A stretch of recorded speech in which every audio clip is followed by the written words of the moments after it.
The government is borrowing at 2.5%, 4% from Singaporeans, while the GIC makes 7%. If we already have the CPFIS, can we not allow Singaporeans to co-invest part of their savings? There's no guarantee that GIC's future returns will always exceed CPF interest rates in every year. The CPF system is designed to provide for members' basic retirement needs, as well as support their housing and healthcare needs.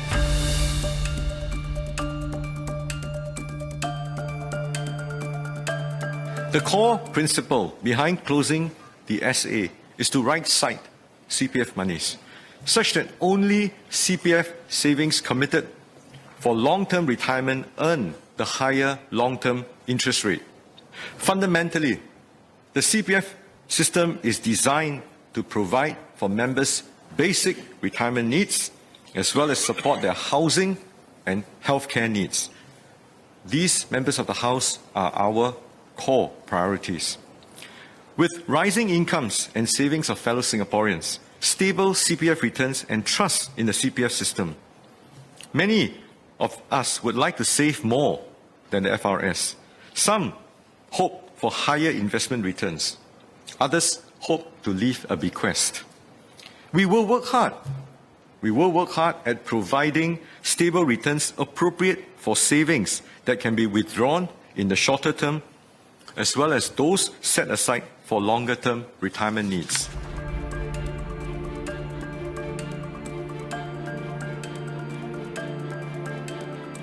During the budget debate, Ms. Fumi Ha said that closing the SA affects many middle-income seniors and suggested for a fairer option of grandfathering the SA for existing members aged 55 and above. Members of the House, Ms. Fu's suggestion will inadvertently create a generational divide, benefiting the current generation of older Singaporeans while disadvantaging younger Singaporeans. Those affected by the move are generally the more well-off. Only 8,400 members who are relatively high-income earners, representing less than 1% of members aged 55 and above, will not be able to fully transfer their SA savings to their retirement accounts as we raise the ERS to 4 times that of BRS. I hope Ms. Hazel Phua and Mr. Leong Man Wai, can see that closing the SA is not a move to save interest payments. These remaining 8,400 members, the less than 1%, with higher balances can transfer their CPF savings to the retirement accounts of their loved ones, their family members, or grow them outside the CPF system. As DPM said, the changes announced are very much in line with the purpose and intent of the CPF, which is for retirement, for housing, and for healthcare. It's a matter of principle. It's not saving costs, not about saving costs for the government.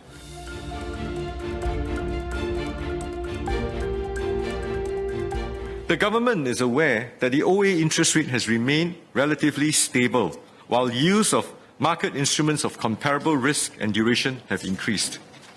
But, members of the House, let us take a long-term view.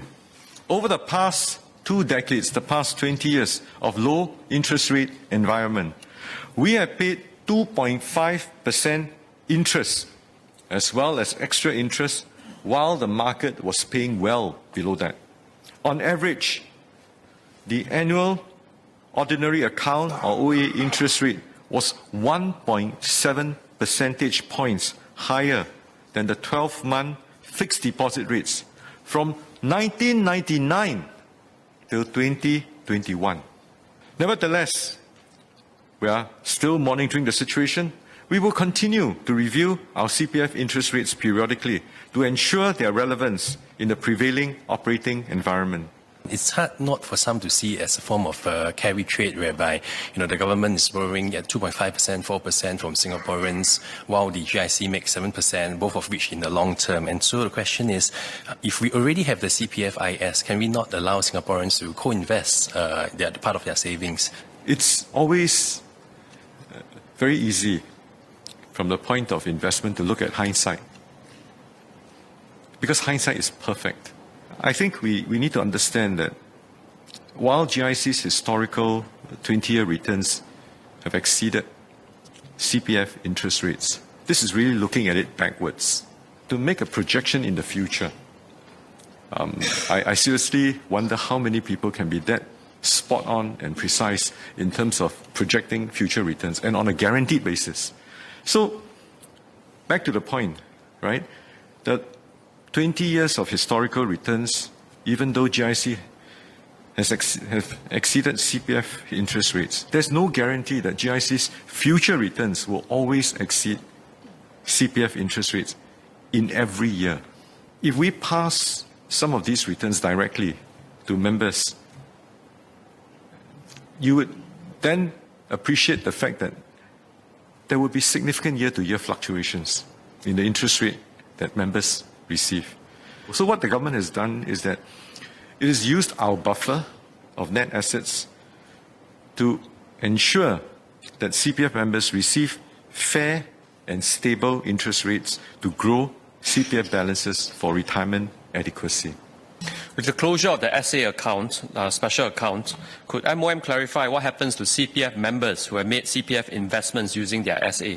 Members can continue to hold their existing CPF investment scheme or the in special account investments until they decide to sell or when the investment matures, upon which the proceeds will then be paid to the member's retirement account up to the full retirement sum, and any remaining balance will be paid to the ordinary account. And members may, of course, continue to invest their ordinary account savings under the CPFIS OA if they are eligible.